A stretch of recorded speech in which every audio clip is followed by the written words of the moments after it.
محترمو په داسې کلماتو باندې تاسو ته خبره کومه.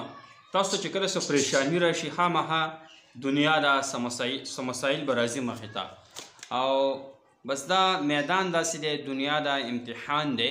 نو موږ تاسو له بیا په دغه د پریشانۍ په وخت باندې څه کول پکار دي. محترمو حضرت عمر رضی الله تعالی عنه هغه ته به چې څه اهمه معامله راغلله نو هغه به دا کلمات ویل. زه تاسو په دې ویډیو کې ښیم.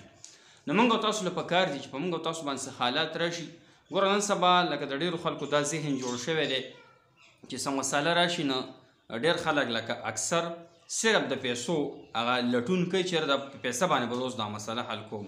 نو پیسه اسباب دي، خامخا به موږ تاسو استعمالو، بده نه ده. کوشش دا کوو چې په تاسو باندې څه پریشانی راشي نو لږ پکې د دعاګانو طرف ته هم راځئ، د وظایفو طرف ته پکې راځئ. الله جل شانه به دله د پیسو هغه اسباب هم برابروي، الله جل شانه به دله هغه پریشاني هم ختموي. او موږ تاسو له پکار دي چې خاص کر رسول الله صلی الله علیه و آله وسلم مبارک کومې دعاګانې ویلي هغه موږ زده کړو، یا صحابه کرامو رضی الله تعالی عنهم د پریشانۍ په وخت او د حالات په وخت کې کومې دعاګانې ویلي دا موږ تاسو په عمل کې راولو. نو بیا موږ تاسو څه مسایل نه راځي یا مساله رااله نو په دې باندې بیا ختمو. محترمو دا دعا ډېره وایي په تاسو باندې څه حالات راشي نو فورا دا دعا وایي. ها اسانه دعا تاسو له درځي، ټول له درځي، ډېره اسان ده. چې څوک مونځ کوي چا له مونځ ورځي نو دا به مو له ورځي. صرف یو ټکی دی هغه درته ښیمه، نور دغه مونځ چې چا کړی لکه څوک مونځ کوي نو دا دعا به خامخا ورځي. حضرت عمر رضی الله تعالی عنه ته به چې څه معامله راله نو هغه به دا وي اللهم ایاک نعبد و ایاک نستعین. عمر رضی الله تعالی عنه به دا دعا وي اللهم ایاک نعبد و ایاک نستعین.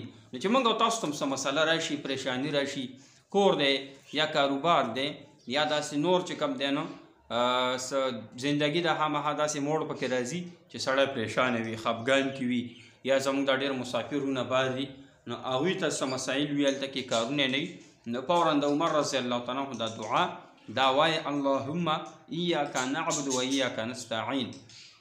الله جل شانه به زر تر زره په ورځ دوه کې ستاسو هغه پریشاني ختموي، بلکې په وخت باندې لا پریشاني ختموي. ځکه دا د جلیل القدر صحابي عمل دی، ها د حضرت عمر فاروق رضی الله تعالی عنه عمل دی.